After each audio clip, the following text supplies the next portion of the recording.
Tonight, the Justice Secretary faces the music over the mistaken release of a failed asylum seeker who sexually assaulted a teenage girl.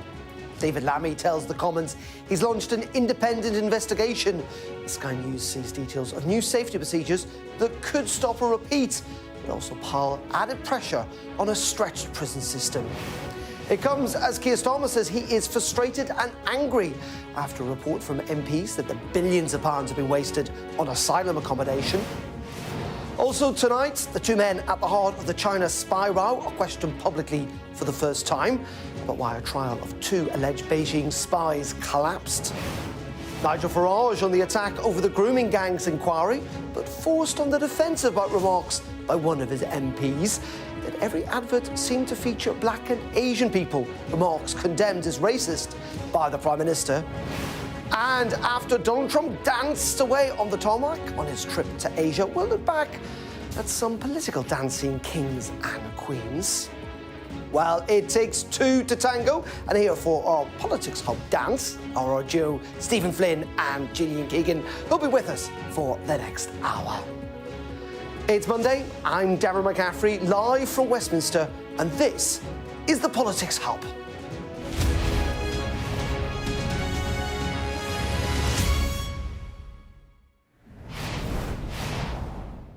A very good evening, and tonight I want to talk to you about the state of our state, and my word, what a state it is in. In the past week, we've seen serious systemic issues around some of the biggest problems facing this country.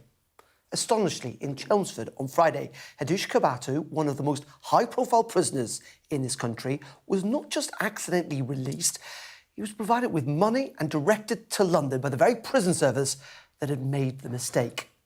But this wasn't a one-off. There were 262 prisoners mistakenly released in the year to March. That was more than double the figure for last year. It is, frankly, a national embarrassment. Today, we learned that the cost of housing migrants in asylum hotels has soared from 4.5 billion to 15.3 billion as a result of poorly negotiated contracts, not by ministers, but again by officials. It's been branded as a failed, chaotic and expensive system. It too is proving to be a national embarrassment, as is the government's inability to find a chair to oversee a national inquiry into the grooming gang scandal, another dark episode in our country's recent narrative. These repeated failures, and as fashionable as it might be, cannot simply be blamed on our politics or indeed on our politicians. It really does go much deeper to a system that really isn't working. It actually reminds me of this from a former Home Secretary nearly 20 years ago that really does feel all too relevant today. In the wake of the problems of mass migration that we have been facing, our system is not fit for purpose. It is inadequate in terms of its scope. It is inadequate in terms of its information technology, leadership, management, systems and processes. Not fit for purpose. It could be 2025 rather than 2006. If we genuinely want to prevent further national embarrassments, we need genuine change. In Whitehall, certainly yes, but also how the state operates and how it is managed beyond the ministerial desk at all levels across the country. Well, it is the most astonishing of stories, and Sky's Molly Malone has her first report tonight on that prisoner release fiasco. Hadush Kebatu, the asylum seeker and sex offender who was freed from prison by mistake, is now back in custody and due to be deported as early as tomorrow. But still, plenty of questions for the prison service and the government about how this embarrassing episode ever happened. Mr. Kebatu was scheduled to be transferred from HMP Chelmsford to an immigration removal centre, from which he was to be deported. Due to what appears to have been human error, he was instead released into the community. This was a mistake that should not have happened. The victims expect better, the public expects better, and this government expects better. And now a promise that an investigation led by Dame Lynn Owens, a former director of the National Crime Agency and Deputy Commissioner of the Metropolitan Police, will get to the bottom of what happened.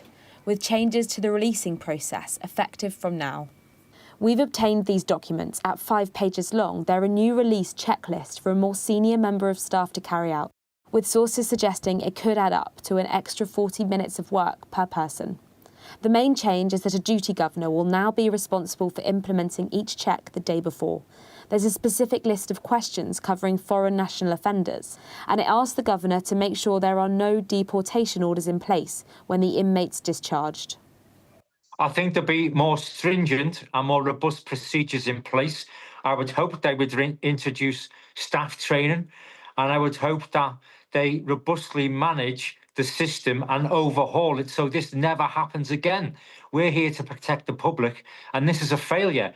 I'm arrested on suspicion of sexual assault on a female under 16 years old. Kebatu was arrested in the summer for the sexual assault of a 14-year-old girl and a woman in Epping. His crimes happened days after he'd arrived in the UK on a small boat, and his case was a high-profile one from the start, sparking a summer of protests and political debate.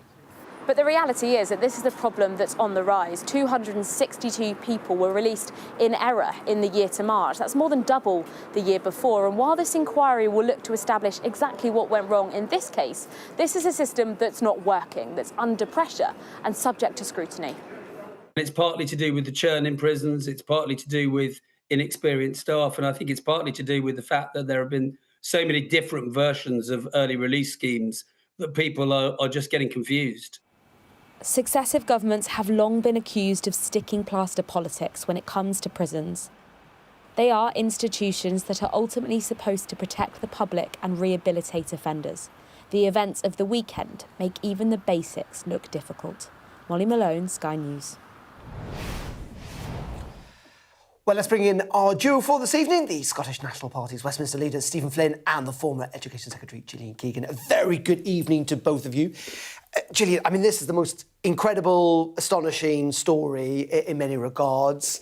Who do you think is to blame? I can't understand it, to be honest, because it's a process that must happen all the time. Checking that the right person is going out and they have, you know, what they need, and they're due to be released, as opposed to somebody who needs to be kept in prison to keep the public safe, or because they haven't finished their crime. It's like a core part of the service. So I actually do not understand how it could have happened. And now they're talking about putting processes in place. Literally, that process should be well understood because it's a core part of what they do. But everything this government touches seems to turn to dust. Well, I mean, literally everything. It's clearly not working at the moment. I mean, I think over 200 people were let out in error last year, over the last year. That's up. But this has happened for years and years. Stephen, what do you think? What's gone wrong here? It's like a really bad carry-on film, is it not? Mm-hmm. Nobody could have scripted this, and I think all of us who are watching it on social media and on the TV were just amazed by the fact that this guy who quite clearly should be in prison, given the things that he's done, was basically just cutting around London freely with an avocado bag over his shoulder. And also a man, by the way, who went back to the prison 5 times. It's off the scale. 5 times to go, what am I meant to do? It's absolutely incredible, but I guess it's the consequence of what many people would regard as a broken system, the austerity that's been stripped out of the strip money away from the justice system, where people are overworked and underpaid, and they're making mistakes. I don't think they should be blamed for that. I think we need to have a wider conversation as a public and as a group of politicians about what we expect from our justice system. And if we want to have more people in prisons, then we need to make sure that we've got prisons that are adequately staffed and big enough to house them. And if we don't, and we want to spend money on alternatives, then we need to be clear about the rehabilitation that's in place. That's obviously not the case for this gentleman, by the way.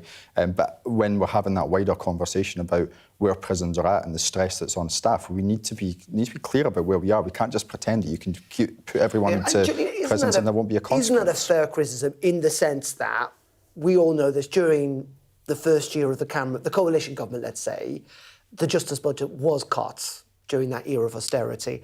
And I've spoken to a lot of prisoner governors over the weekend and others in the system who said what happened then in the next decades is that a lot of experienced prison officers left the system. And that experience is now gone, and that's why people are making more mistakes. That's fair. Look, in any job, you're going to lose experienced people who retire, right? So you always have to have a strategy, which means that you're training up the next generation. We put in lots of apprenticeships as well to enable people to go into the prison service. We invested in 5 new prisons. I assume they're all coming online. I assume they haven't cancelled them because we need the prison places. And obviously some of those things were held up a little by COVID because there wasn't any building happening during COVID. So we did take a hit to the timing of that when they were coming online. But when you've got these problems, you need to find solutions. You know, and some of the solutions we had in place, actually, it's just like the Rwanda scheme. Who knows whether that would have worked? But they'd have been better off trying it instead of now flailing around with one in, one out, one back, and just they look completely calamitous. Stephen, just very, very quickly on this, Stephen, is it also? I mean, it's very easy. We all blame politicians, particularly us in the media. But also, is there a sense that actually there's a lack of accountability or kind of fundamental competence at some levels of our officialdom in this country? Is that not fair? Look, I guess it stems from that wider narrative about Britain just being broken and everything just kind of not working. And I hate to say it, Gillian, but a lot of that does stem from the decisions we that, fixed that a lot you of stuff guys... as well. You know, and we had Brexit, we had the global financial crash, we had... You fixed, actually not. I would defend... I was the Education Secretary. Look at the education standards in England. They're actually the envy of the world. Look at the apprenticeship system. It's actually the envy of the world. You've done none of them in Scotland. And you can see that in terms of opportunity, jobs and question, education standards. No, I would defend a lot that we did. To go back to the question, if I may, yeah, this is the consequence of austerity and money being stripped out of the public sector, which Gillian does have to deal with some responsibility for. But there's also, I think for a lot of us, we all understand how high profile this individual is. We've all seen his face on newsreels for months, given what occurred on the back of his horrific actions. So I do struggle with the concept that he was able to go out and you know, if someone's that stressed and busy at their work that they've not been able to recognise that, then we need to reflect on that as a society. You shouldn't be able to make human errors like that. Processes are there. I've worked in everything, banking, manufacturing. Processes are there to stop human error. And we've now got this investigation, haven't we, from the Justice Department. We'll see what comes of that. Well, talking about the prison systems and the state of it, a little earlier I spoke to Pia Sinha, who is a former prison governor, now the chief executive of the Prison Reform Trust. And I began by asking her what she makes of the extra checks that were announced by the Justice Secretary in Parliament this afternoon. What seems to be the solution to the problem is further administrative checks, which are supposed to be carried out by who is the duty governor in charge of the establishment, operationally in charge of the establishment. And my fear is it's all very well adding administrative checks, but you have to see these checks in the round. There are so many checks that duty governors have to do, in addition to managing the safety of the prison on that day. And unless additional resources given to governors to be able to facilitate these extra administrative checks, I wonder whether they will just become another tick box exercise, because there simply isn't any time in the busy operational environment to do these checks. But there is an acceptance that something has to change. I mean, the number of people, and this is not, Kebatu is not an isolated case, the number of people released early who should not have been has more than doubled in the last year, over 200, I think, up until March of this year. It's quite incredible, that. Well, yeah, I mean, some of the statistics say there's a 128% increase in releases in error. But the more fundamental question to ask is, why is this happening? Why has this number gone up? And part of the problem is that over a period of even the last 2 or 3 years, there have been so many changes to the release points that prisoners can go through, that the pressure on this very delicate and actually quite complicated task of doing a sentence calculation is being passed down to junior staff in the offender management units. And this pressure and this constant changing goalpost of what these new release points are is causing enormous pressure. And so I completely understand that this can't happen. I completely understand that the public and the victims are rightly deeply concerned, and the Deputy Prime Minister is livid. However, the solution is not by adding more administrative burden. It's looking at how you resource those departments adequately so they can cope with this pressure. So you're essentially saying that this comes down to the people who work there and indeed their experience, because we know one of the things that's happened is that a lot of people who work in prisons have left in the last decade or so, and they're replaced with people who simply don't necessarily have that same experience. Is that fair? Absolutely fair. So the Prison Officers Association have mentioned that the length of time, the sort of experience officers on the landing, there are few and far between. And so who is carrying the corporate knowledge of how things are done? Who is supervising? Who is supporting these staff when people have only been in the service for 2 or 3 years and they're in senior positions? It's a big and it's a deep problem. And because it's a big and deep problem, it requires something that's not a knee-jerk reaction that pushes further pressure on that front line that's already beleaguered and struggling. But just on that point, though, we're sat here at the end of October. Something immediately does need to be done. As you said, that number's of 128%. What should the government be doing right now beyond obviously potentially recruiting more people and trying to garner more experience? But what can they do right now to tackle this very specific issue?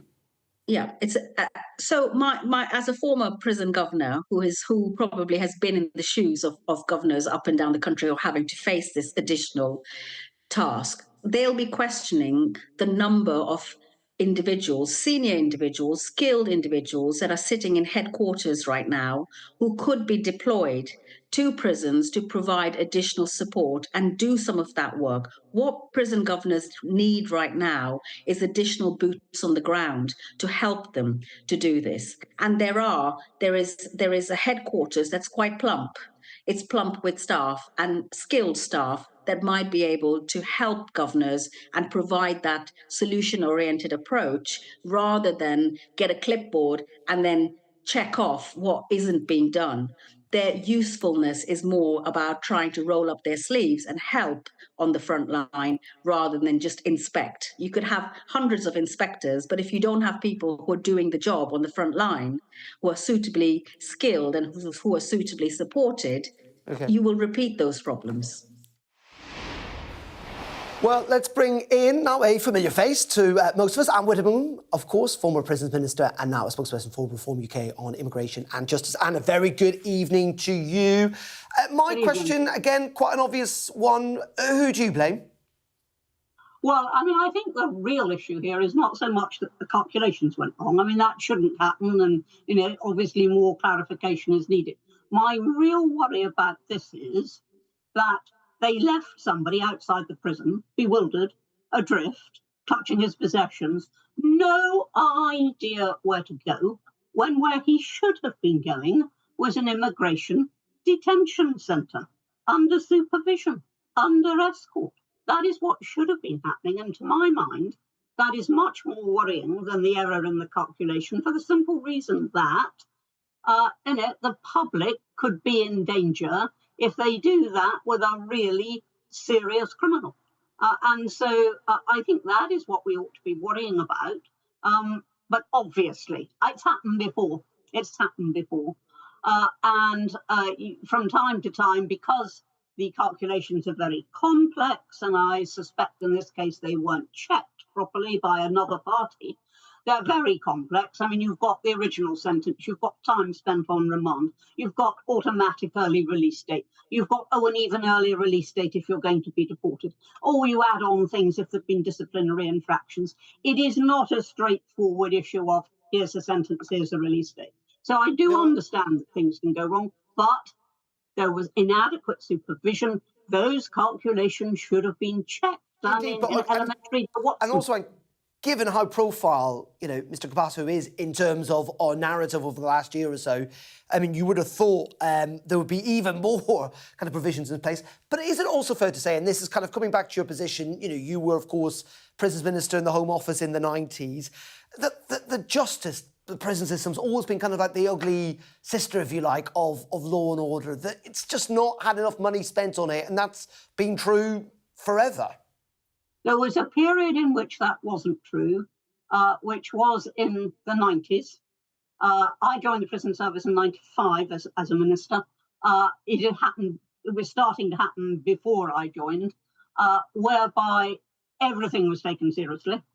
We had a special agency, they had very fierce targets, and we actually saw huge drop in escapes, huge drop in assaults, huge drop in overcrowding. It was all happening. And then the Labour government came in. Now, I'm not just making a party political point here, I'm giving absolute fact. The Labour Party came in and that focus and emphasis completely changed. And I think you're right. I mean, it wasn't restored under the coalition. And, you know, the prison service has been the Cinderella service of the justice system for a very long time. The other thing to point out is that in the 90s, we did expand quite a lot the private sector. With, again, very fierce targets who did a tremendous job in a lot of our prisons. And, of course, that was also diminished under Labour. Not immediately. Jack Straw did not do it immediately, but it was eventually diminished. And what do you think about the calls today, again, given your ministerial experience, about those saying the Home Office is still too big, in essence, that... Because we're going to talk about Asylum in a second here as well. I mean, the Justice Department used to be part of the Home Office. It's not anymore. But that the Home Office is still too unwieldy, that these departments are still too big. I don't think the Home Office is too big if it's well run. I mean, there are obviously sections within it. As I say, prison service was hived off as an agency in my time. But, I mean, there are obviously sections in immigration, which is huge. And the prison service, which is huge. And then so many little bits. It used to be a joke in government that if you had nowhere else to put it, you put it in the Home Office. You know, the Church of England, for example. You know, just things just chucked into the Home Office. But if you have competent heads of those individual divisions, then you have a Home Secretary who's focused and intelligent, and really getting to grips with the problem. Shouldn't matter what size it is. OK. And we appreciate your time. And we're coming out live from Dartmoor. Thank you very much indeed for joining us here on Sky News. Thank you. Well, talking about immigration, we also had a report today, a damning report by MPs that said that billions of pounds have been wasted by the Home Office on asylum hotels amid flawed contracts and incompetent delivery. It's led to calls for the department, as we've just been speaking about, to be split up into one that manages our borders and the other that looks after crime and policing. Well, Sir Keir Starmer, who's in Turkey today, said that he was angry and frustrated at the apparent chaos inside the Home Office. We inherited a huge mess in relation to pretty well all departments in government, and that includes the Home Office. If you take the issue of asylum hotels, for example, we had years under the previous government where they didn't process claims. So tens of thousands of people didn't have their claims processed. They were then housed in hotels. That was the policy of the last government. There were 400 at the height of it. It's now about 200. I'm determined that we will close those hotels. We're processing the claims much more quickly, and where people have got no right to be in our country, we're removing them at a higher rate than the best part of a decade. So we're taking the action, but I can't tell you how frustrated and angry I am that we've been left with a mess as big as this by the last government. Well, let's get more on this with our political correspondent, Mario Aurora, who's in the studio with us. Very good evening to you. And these figures, again, are quite staggering. And clearly the Prime Minister's frustrated, but he is the Prime Minister after all. Yes, I mean, we hear quite a lot from Keir Starmer at the moment that he is frustrated and angry and appalled. So we hear a lot of his reaction. The difficulty is that the public really want to see action. Yeah, so they're also pretty angry and frustrated. Exactly, and they elected him to fix it. Yeah. So now this Home Office Home Affairs report, it's a cross-party report, and it's really outlined some of the damning state of affairs in the Home Office and how we got here to an extent. So they talk about it being expensive, unpopular, unsustainable when it comes to the asylum system. They say the system has failed utterly. They talk about how there's been inadequate oversight, which has actually caused certain issues to go unnoticed or unaddressed. They then talk about the fact that there were mechanisms where you could penalise companies, providers for poor performance, for instance, reclaim some of those excess profits, but those mechanisms were underused by the Home Office and that it failed to keep costs down. This is public money, of course, right? The difficulty is the government is saying that they're actually owed about £46 million from some of these companies. They're going to have this audit, and after that, they're going to try and get some of that cash back. We don't know if we're going to be able to get that cash back. But also, Now, the spending on these asylum hotels has tripled in a decade. So originally it was about £4 billion, now it's about £15 billion. So again, huge amounts of public money being spent, and this report is arguing slightly wasted. So how did we get here? What's happened? Well, the report says it's flawed contract design and also incompetent delivery. And they talk really about kind of Home Office officials not necessarily being quite as competent as we might like. Also, they say that hotels were used as a stopgap to start with. They were a kind of temporary measure. And then they essentially created a culture where they were then used as a go-to solution. And it just got more and more common because basically the Home Office couldn't cope with the surge in demand after the pandemic and during the pandemic, and therefore they had to use this as a kind of lifeline, a lever to pull in this kind of emergency situation. Now, the report says that without this long-term clear plan that they don't believe the government has yet, that this is going to continue to happen. They also say that there needs to be an institutional capability to deliver a more effective model. Otherwise, essentially, we're going to go round in circles. Keir Starmer's promised to end the use of asylum hotels, hasn't he? He said he's going to end that by the end of Parliament. The difficulty, of course, is some people want to see that happen much sooner. Given how much money it's costing. And therefore the pressure increases. Yeah, £15 billion, a lot of money, particularly when we've got a budget coming up in a month's time when the Chancellor's made it very clear she hasn't got much money. All right, as always, thank you very much indeed. Well, that story is sure to feature in tomorrow's papers, and we'll have extended press preview from 10:30 this evening with tonight's news and tomorrow's headlines. We'll be joined by the Associate Political Editor of the Daily Telegraph, that's Tony Diver, and the Guardian's Deputy Political Editor, Jessica Elgott. That's from 10:30 tonight here on Sky News. Well, let's bring back in Stephen and Gillian, who are with me. Stephen, fair to say, I mean, this has spiralled out of control, hasn't it, in terms of the money involved? I think it's quite self-explanatory in that context, and I think most people watching at home looking at the outline of this report won't be surprised by it. But what we need to do is not just reflect upon whether a government department needs to be changed. We need to look at policy, because what we had was a perfect storm of Brexit, which removed us from the Dublin Convention, and after that, numbers went through the roof. We essentially didn't process people for a couple of years during COVID and made sure that there was less people processing, so the number of people stuck in the system went through the roof. And then inexplainably, we said we were going to get rid of safe and legal routes, so people were almost forced. The only way to come to the UK is by means of a small boat. So we've created, through our own policy decisions, a situation which the government quite clearly can't control.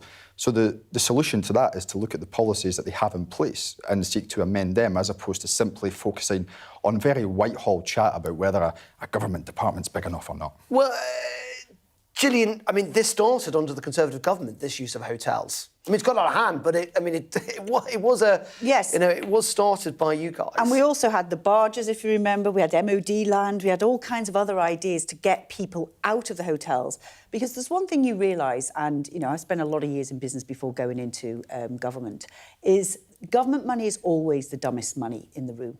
Right? The commercial expertise of most of the people they're dealing with, they know if governments are going to spend a huge amount of money, and you have to be really careful about it when you're introducing free childcare, the Conservative policy. I had to make sure that the benefit was going to the parents, not to the companies. It's always a key part of policy design to make sure you have that commercial expertise. And there are places you can go in government that they do hire in people who've got that expertise. I would imagine maybe the Home Office weren't using that expertise, because there's also a reluctance. You know, everybody wants to keep things internally. I've worked as a PPS in the Home Office. They do a disparate, really broad, disparate amount of things, and the priorities can go up and down, where, you know, that shoots to number one priority or that does over there, and it always feels a little bit chaotic. And there's also a bit of a toxic culture there as well, and a bit of a blame culture. Okay. So actually, the report has gone into this, and the report will need to be acted on. I think the key thing about a lot of these things in government is what happens as a result of these reports. Do we learn from it? Does the culture change? Do people change? Or do you just put a tick box, as we were talking about last time? And process design is as old as the day is long. We come back to, we'll be talking about lots of issues tonight that do feel like they've been around for a long time, hence why we showed that clip from John Reid from 20 years ago, essentially making the same argument you could make tonight for the time being. Thank you very much. Indeed, we're going to take a break here on the Politics Hub. Up next, two men at the heart of the China spy row are questioned publicly for the first time over why the trial of two alleged Beijing spies collapsed. We'll have the latest from the Parliamentary Committee where they were quizzed. Up next, after the break. Stay tuned.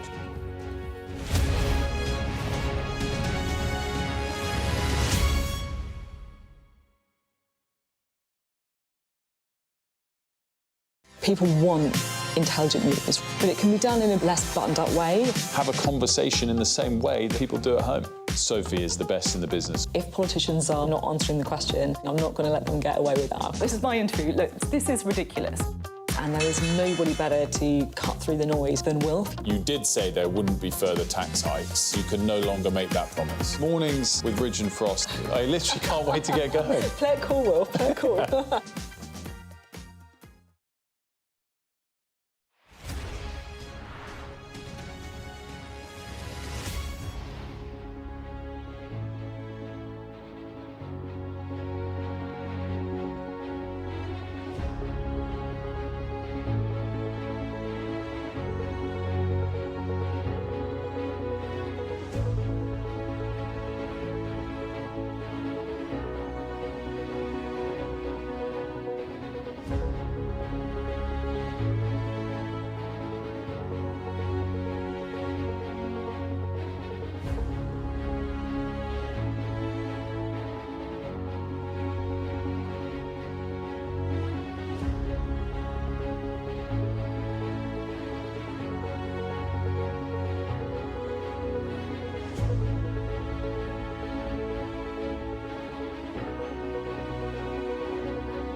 I witnessed the complete destruction of a place linked to my childhood memories. This is insane. I'm Yusra Al-Bagher, Sky's Africa correspondent based in Johannesburg, South Africa. I felt awe when we saw the mountain gorillas in Rwanda. We call him the king of the jungle. This is the alpha silverback. Sky News, get the full story first.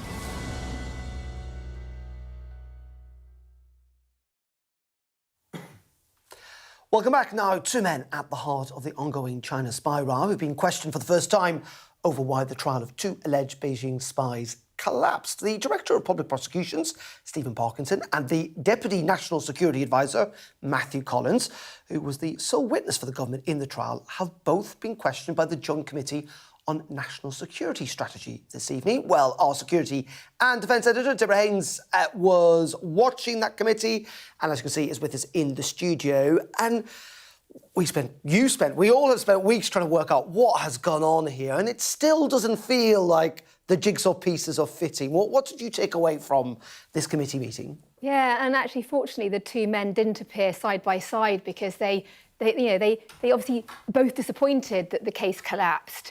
But I thought it was very interesting that Matthew Collins, the Deputy National Security Advisor, when he was giving evidence to these very bemused senior MPs and lords and peers, that he said that he was surprised that the case had collapsed, given in his view, he had offered statements of a range of threats that China posed. And he said as well that he was disappointed that this had all fallen apart. And then you had a lot of grilling of Stephen Parkinson, the Director of Public Prosecutions, who was trying to really justify. He sort of said that they clearly needed to have a certain form of words to meet a threshold that demonstrated under the Official Secrets Act, which is legislation that dates back to 1911, that China was an enemy, and there was this case, a sort of a Russian spying case that had also taken place last year. And it required that you could have, so long as a country was seen as an active threat to national security, then that would then deem it to be an enemy. And yet, even with that seemingly loosening of what an enemy is, actually the Director of Public Prosecution said that that wasn't the case. It was making it more difficult. We can actually hear a bit of what, first of all, Matthew Collins said when he was talking about his view on what happened. China poses a range of threats to our national security. I was able to say that these include espionage threats, cyber threats, threats to our democratic institutions, threats to our economic security. I would be able to say that these threats are very real and persistent, and that operational partners are dealing with them on a daily basis.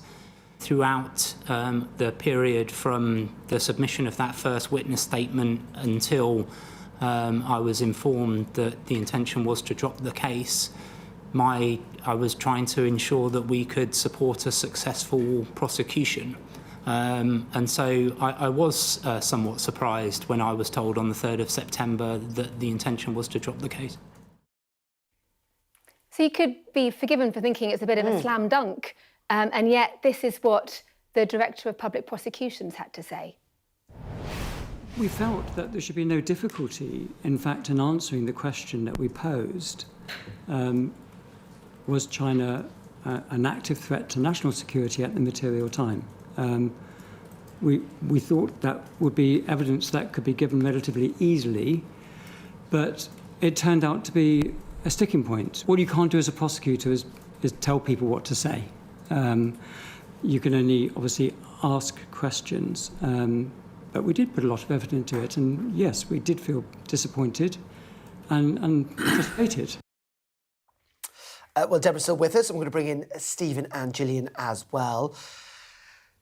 Gillian, I mean, we've been covering this for the last couple of weeks. I still haven't quite worked out what's gone on here. There's something that doesn't seem to add up. What's your take on all of this? It doesn't add up. I mean, literally, it's like most of the policies that I see, actually, they're contradictory. You say you want growth, then you tax businesses so that you don't get growth, or you put employment rights bills in. Everything's contradictory. So these things are pulling in opposite directions, and that's why none of it works. It's, they're not as frustrated as the country.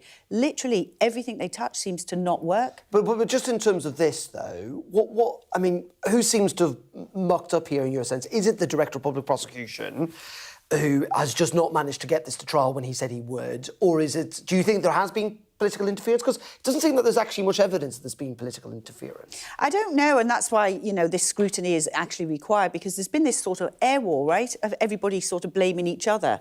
The DPP blaming the Prime Minister, saying he didn't do something. So I actually do not know, but what I do see is incoherence, and that is what's common in many of the things we talked about tonight, and actually many of the things that have gone wrong in the first 14 months of the government.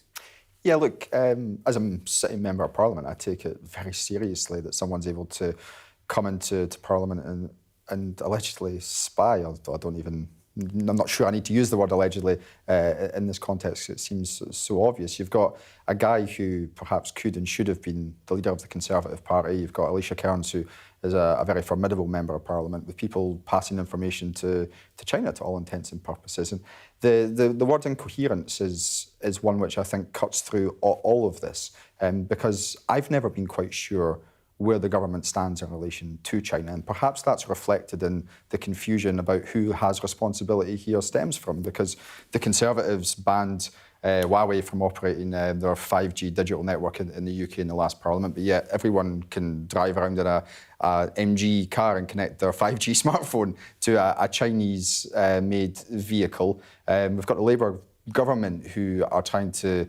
suggest, I think, that this was the fault of the Conservatives, but yet won't offer a decision in relation to some massive potential Chinese investment into these isles. And I think that incoherence and that lack of clarity from them feeds into the public domain and perhaps into members of Parliament as well, where we're sitting there going, well, you tell us. You're the ones who have got access to all this information. You tell us, is China a threat? Do you regard it as an enemy? And if so, what are you doing about that? And how do we change our way of life? Well, we're going to pick up on that. I mean, we should obviously state that the two men involved in this have denied any wrongdoing, and they've not, even faced a trial. So they are innocent until proven guilty. But in terms of this, Deborah, I think at the moment it's, compete, challenge and cooperate is the kind of mantra of the government when it comes to China, which I think, as Stephen was alluding to, is as clear as mud. I mean, what does that even mean?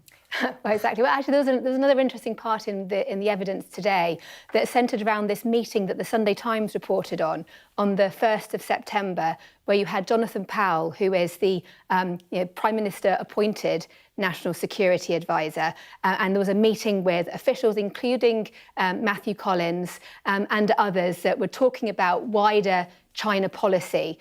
And actually, in the evidence today, it did emerge that they did discuss.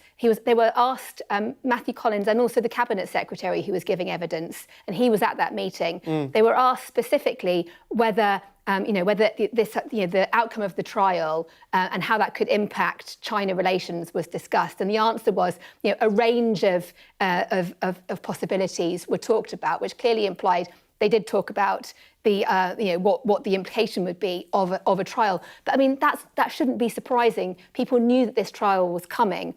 There is no suggestion, and actually the Cabinet Secretary did deny this, of any sort of political interference in that meeting to put pressure on the outcome of the evidence that the Deputy National Security Advisor had already submitted. So that seems to be a bit of a red herring. But the thing I thought that was crucial in terms of the actual case itself was Lord Mark Sedwill, another former National Security Advisor who's on this committee.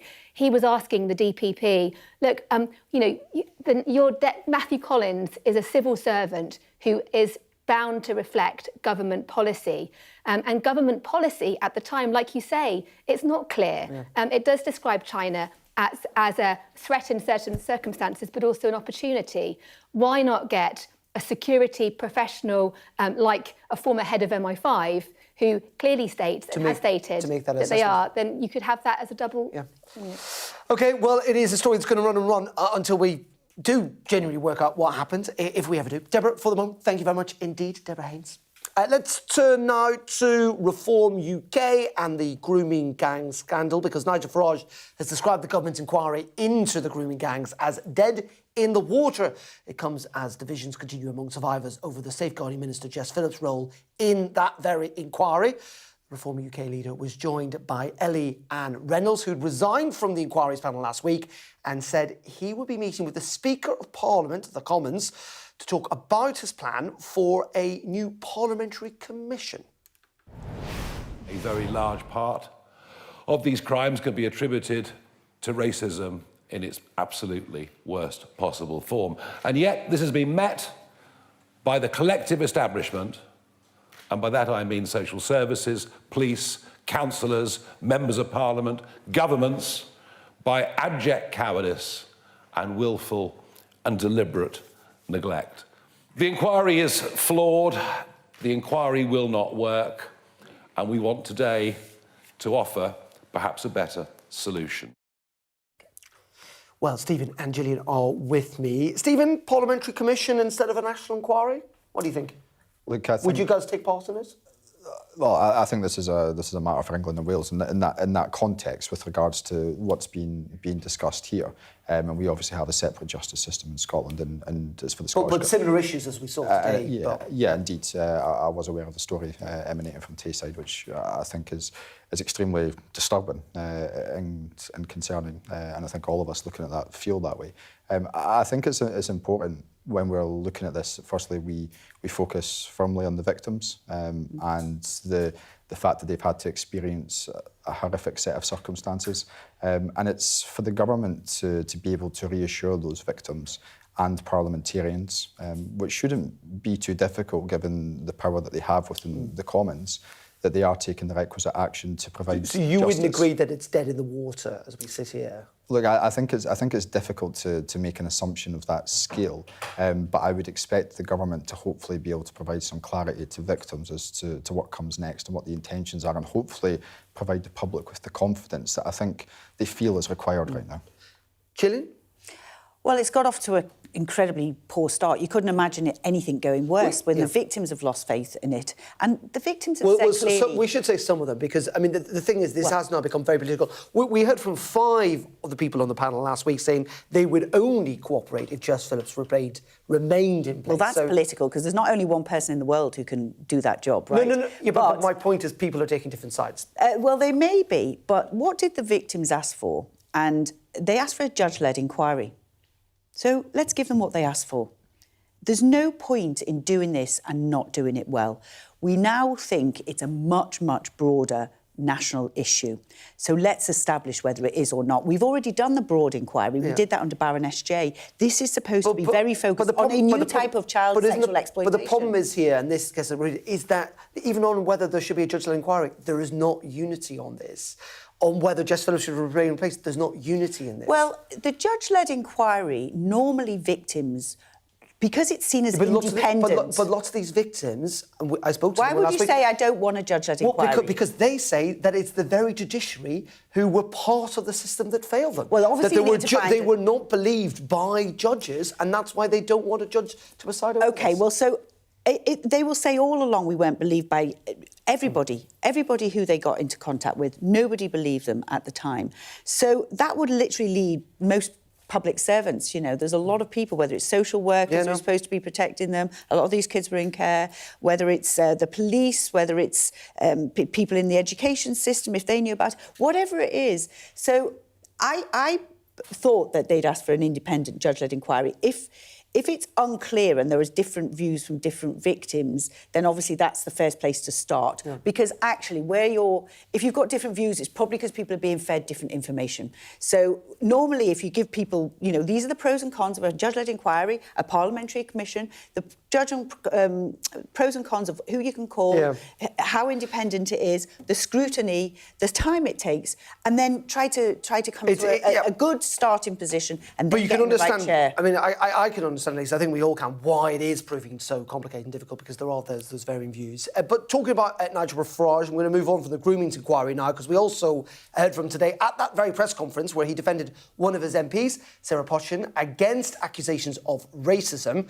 She had said in response to a viewer's question on Talk TV over the weekend that, in her words, it drives her mad when she sees adverts full of black people, full of Asian people. Well, this is what Nigel Farage had to say in response to that. The words that Sarah Poshin used in response to a caller into Talk Radio on Saturday morning were without ugly and taken on their own, could be read to be very, very unpleasant indeed. I am unhappy with what she has done. I can't underestimate that, and she fully knows how I feel.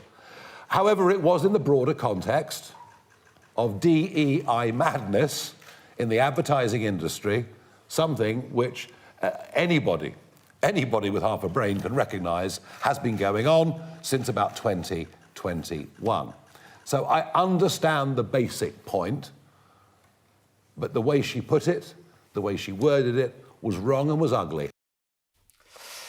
Stephen, ugly but not racist? Look, for a guy who's usually relatively straight-talking, or certainly prides himself on being so, he's used a lot of words there, but not used the one which is most important, which is that it was a racist. And there's no way to say anything other than that. And I think what the public deserves is for their politicians to be clear about that and to call it out and to know that there's zero tolerance to that. Nigel Farage appears to be apologetic to that and is allowing this MP to stay in his party. And hopefully people at home watching this and concerned by that recognise that this is what Reform now stand for. His argument, Gillian, is it's not without context, that she was pointing to a Channel 4 report that I think suggested, in terms of the proportion of the population, there were more people from ethnic minorities in adverts, and that's why he's saying the words weren't great, but there was context to this. Do you buy that at all? I think the context I'd be more interested in is the context of black and brown people, or anybody who's not white, in a Runcorn constituency. I mean, literally, saying that looking at brown and black faces drives you mad. Where does that come from? I don't understand why it would even drive you anywhere. It should be irrelevant. It's absolutely irrelevant. So to say that you have such a visceral reaction, I don't know where that comes from. And I also don't know what she's looking at, because I've spent all day now looking at ads. I never have in the past.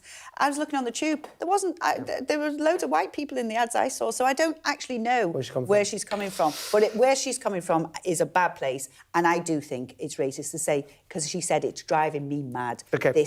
I'm having that mad, angry reaction to that. That's wrong. Well said. Yeah. OK, for the moment, thank you very much indeed, Stephen and Gillian, because we're going to take one final break here on the Politics Hub. Up next, something very different indeed, Donald Trump. He's busting out his signature dance move during that whirlwind tour of Asia. But we'll be looking also at sometimes politicians have tried, and I really mean tried, to put their best foot forward. Coming up on the UK Tonight from 8, the government introduces new prison checks after the accidental release of an asylum seeker convicted of sexual assault. Also ahead, the King heckled over his brother Prince Andrew's relationship with Jeffrey Epstein. And the former Premier League striker who has entered football folklore by scoring in all 10 divisions of the English football pyramid. All that and much more to come on the UK Tonight at 8. I'm Cordelia Lynch, Sky's Asia correspondent, based here in Bangkok. These slums, once gripped by fear and death. There is far less bloodshed now, but it hasn't gone away. Who's asking you to kill? The police will give me the orders, and after I kill the target, I throw the gun away. We try our best to uncover and unpick a fast-changing and deeply complex region. These large waterways provided an excellent source of body disposal. This is the Buriganga River, where victims who'd allegedly been shot dead were dumped. Sheikh Hasina, how confident are you that she will stand trial? She will stand trial, there's no doubt about that. We're going to take you to the very heart of a criminal network, going undercover inside Southeast Asia's scam centres for the very first time. We won't have any problems with police, it's okay. Just seen Imran Khan leave, and as we understand it, he's just been shot in the leg. They have decided that the only way they'll allow elections is if I'm inside jail or killed. Sky News get the full story first. Chinese vessels start encircling the boat we're on, blocking its path. The Chinese are now deploying water cannons, firing it directly towards our boat. We've discovered doctors across Delhi dishing out pills like this, claiming they will provide a lifelong cure for homosexuality. Rohingya people fleeing an escalating civil war. The situation here in Cox's is desperate. An already insecure place does feel a lot more precarious. Keeping a pod together, they have a little hive brain going on. They've not had a good week. I've had a good week. There's a teaser there, a teaser. Okay, nothing to see here. Drama over. Full stop. Anyway, we'll get to that. She will be mortified. Because she's the first female chancellor. I popped upstairs, made myself a cheese sandwich, and now I'm with you. Annalise has come dressed in the magenta of electoral dysfunction. Available wherever you get your podcasts. Welcome back. Now, Donald Trump has kicked off his whistle-stop week of diplomacy in Asia, arriving in Japan today. It follows his visit to Malaysia over the weekend, where he seemed in good spirits. So good, in fact, that he did his rather usual boogie when he touched down in the country's capital. Yes, it's very, very Donald Trump. Fresh off that more than 20-hour flight, he busted out that signature fist-pumping moves that we've all become very familiar with on the red carpet in Kuala Lumpur. But of course, it's fair to say he's not the only politician known for putting on his dancing shoes.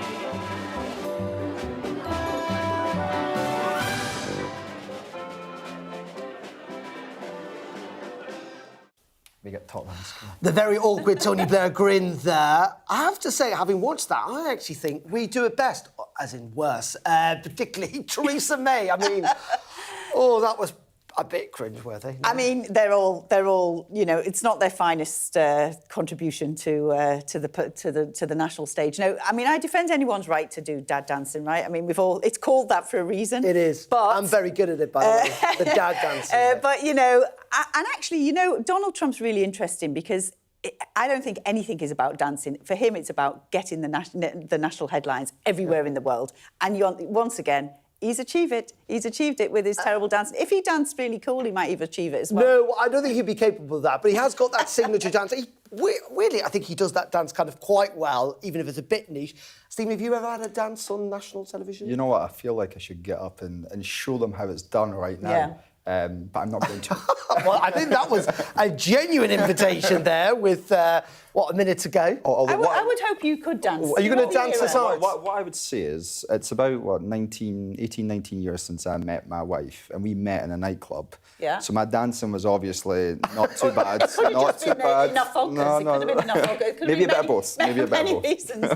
But, I mean, I pride myself, you know, I come from Liverpool. I grew up in the 80s and 90s in the rave era. I think I can dance. Well, certainly, you know, better than any of them. I'm thinking, we've got about 30 seconds left. I think a dance-off is what we need right now. Well, you know what? Yesterday, my mother's 80th birthday, and we actually, with my aunt and my mother, who's 80, we were doing the Bamboo Club. You know, the one from This City Is Ours? Yeah. I know what you're doing. It's line dancing, but with your feet. I was trying to show you where you put your feet. Okay. But so we were doing that last night. So, yeah, if only I could remember the steps. That was after a couple of glasses as well. But it's quite embarrassing, isn't it, in the sense that, like, politicians can get caught up in moments that they're not really expecting. Yeah, but look, I mean, you've got a history of that. I think we're all human. We all do things at certain points we maybe shouldn't, and Theresa May and all others watching that back would probably feel a little bit cringe, wouldn't they? But the point on Donald Trump's the right one. The guy craves attention, and he's got it again because we're all talking about his wee dad dance, and indeed, you know, that works. That's why maybe he's president of the United States for the second time. That's true. It's been a pleasure, even without the actual dance-off that I was kind of hoping for with Gillian and Stephen. Next time. Thank you very much indeed. Next time, you heard that here first on Sky News. OK, that is it from me for tonight. We're back, of course, at 7 p.m. tomorrow for The Politics. Do join me then if you can. Up next, it's Sarah J. Mee with the UK Tonight. Good night.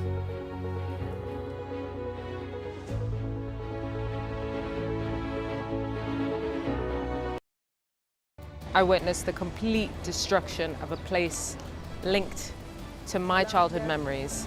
This is insane. I'm Yusra Al-Bagher, Sky's Africa correspondent based in Johannesburg, South Africa. I felt awe when we saw the mountain gorillas in Rwanda. We call him the king of the jungle. This is the alpha silverback. Sky News. Get the full story first.